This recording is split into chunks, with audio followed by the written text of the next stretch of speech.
दोस्तों, आज की स्टोरी है जब श्री राम और माता सीता अयोध्या आते हैं तो राम यह सोचते हैं कि नगरवासी हमारे बारे में क्या सोचते हैं और क्या कहते हैं।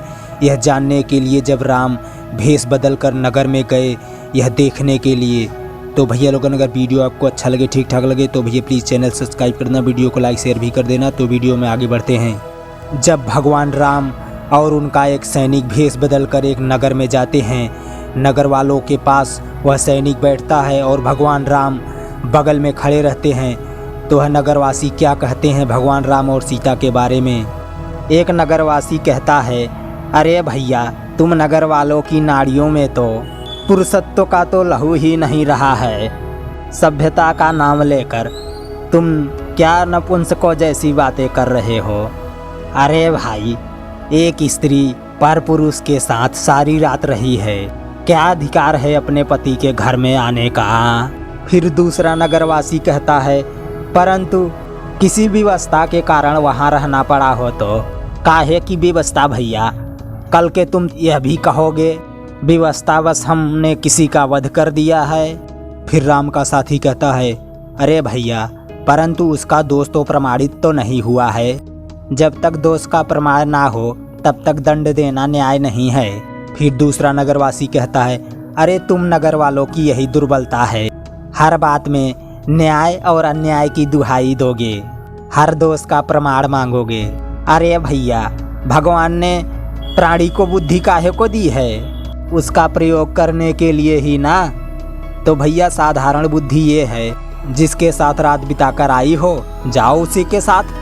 फिर राम का साथी कहता है, यदि वो निर्दोष हो तो भी। फिर दूसरा नगरवासी कहता है, यदि वह निर्दोष है तो इसका साक्षी कौन है।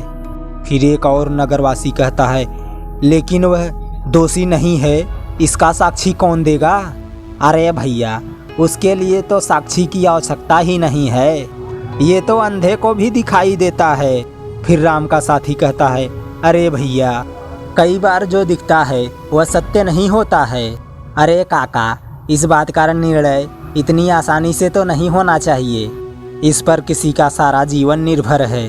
राम का सारथी कहता है, यदि यह मामला राजा के पास जाएगा तो बिना सोचे समझे निर्णय नहीं करेंगे, उनको दोष का प्रमाण चाहिए।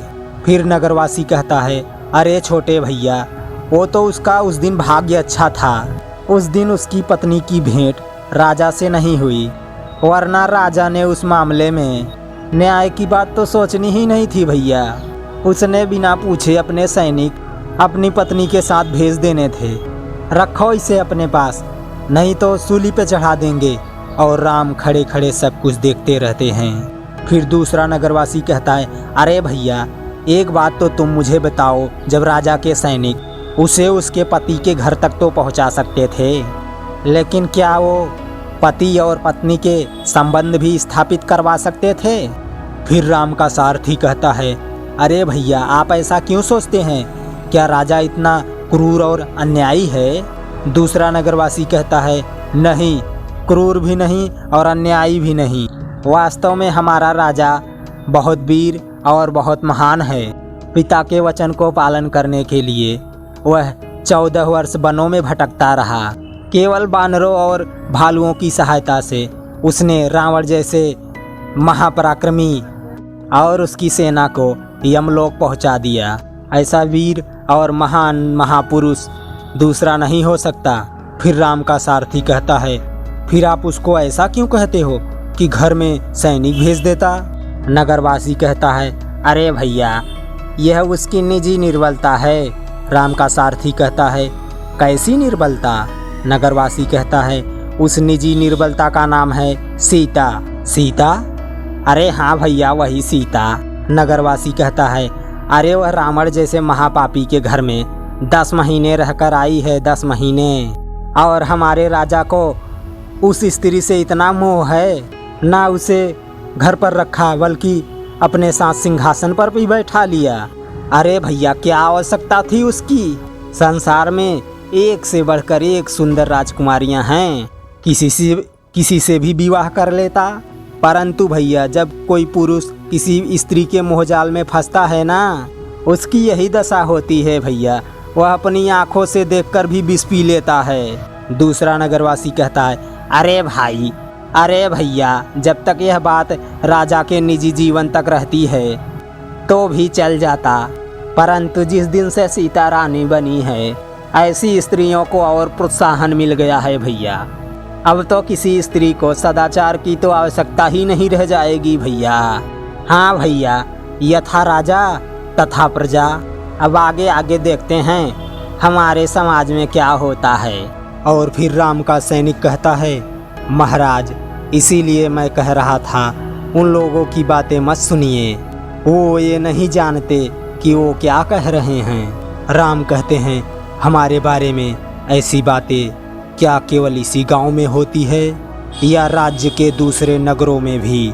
सैनिक कहता है, मूर्ख तो सभी स्थानों पे होते हैं। राम गुस्से में कहते हैं, केवल इसी प्रश्न का उत्तर दो, क्या अयोध्या के और भी नगरों में ऐसी बातें होती हैं? सैनिक कहता है, महाराज, नगरवासी आपके वीरता और आपकी बड़ी प्रशंसा करते हैं। फिर राम कहते हैं, देवी सीता के बारे में, क्या उनके बारे में भी प्रजा में इसी प्रकार की बातें होती हैं? राम चिल्लाते हुए कहते हैं, उत्तर दो।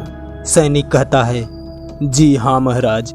राम कहते हैं, हम नगर में भी जाकर सुनना चाहते हैं। और फिर एक नगर में पहुंचने के बाद एक नगरवासी कहता है, हमारे राजा राम ने जो किया वह अच्छा नहीं किया। क्या किया राम ने? अरे कुछ तो सोचा होता।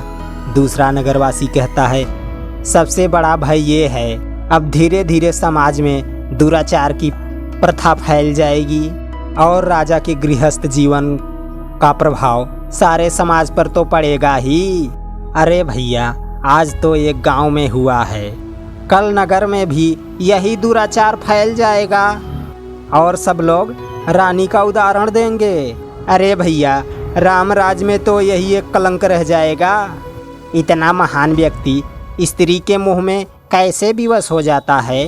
क्या उसे न्याय और अन्याय का भी ध्यान नहीं रहता? फिर राम का सैनिक कहता है, तो भैया उस स्थिति में राजा क्या करता? नगरवासी कहता है, अरे भैया, स्त्री का त्याग। फिर राम का सारथी कहता है, बिना किसी दोष के। नगरवासी कहता है, अरे भाई, उसे तो निर्दोष भी नहीं कहा जा सकता। एक परपुरुष के घर में रहने का कलंक तो लग ही चुका है। राम का सारथी कहता है, क्योंकि वह स्त्री है इसीलिए उसे पुरुष का हर अन्याय सहन करना पड़ेगा। केवल पुरुष के साक्षी में ही वह झूठी और सच्ची प्रमाणित होगी। केवल स्त्री होने का इतना बड़ा दंड, ये तो बहुत बड़ा अन्याय है। क्या आप लोग चाहते हैं आपका राजा आप सबका साथ दे? फिर नगरवासी कहता है, अरे भैया, ये तो बड़ा अन्याय है। लंका में तो उसकी अग्नि परीक्षा ली गई थी, फिर भी उसका कलंक नहीं धुला। फिर तीसरा नगरवासी कहता है, अरे भैया, वह अग्नि परीक्षा किसने देखी थी? बानरों ने, भालुओं ने? अयोध्या का कोई था वहाँ जो इसकी साक्षी दे सके? राम का सैनिक कहता है, इस रीति से तो हर गांव वाले कहेंगे हमारे सामने अग्नि परीक्षा नहीं हुई। इसका अर्थ ये हुआ कि वह बेचारी हर गांव, हर नगर में बार बार वह अग्नि में जलाई जाए, तभी वह अग्नि परीक्षा में सफल होगी। और फिर नगरवासी कहता है, अरे भाई, जिसे प्रत्येक गांव, प्रत्येक नगर में रानी बनने की इच्छा हो, उसे तो यही करना पड़ेगा। और यह सब सारी बातें राम वहीं बैठे बैठे सुनते रहते हैं। और फिर राम भगवान शंकर सामने हाथ जोड़ते हुए कहते हैं, प्रभु, जो राजा इस प्रजा के लिए राजा अपना सब कुछ बलिदान कर देता है, क्या वह प्रजा इतनी कृतज्ञ और पाषाण हृदय हो सकती है? क्या राजा के लिए यही प्रजा का उत्तरदायित्व है? प्रजा को राजा के लिए श्रद्धा या आदर का कोई विधान नहीं। तो दोस्तों, अब तक के वीडियो आपको कैसा लगा? ठीक ठाक लगा है तो भैया प्लीज़ चैनल सब्सक्राइब कर देना, वीडियो को लाइक शेयर भी कर देना। तो धन्यवाद, थैंक यू, जय हिंद।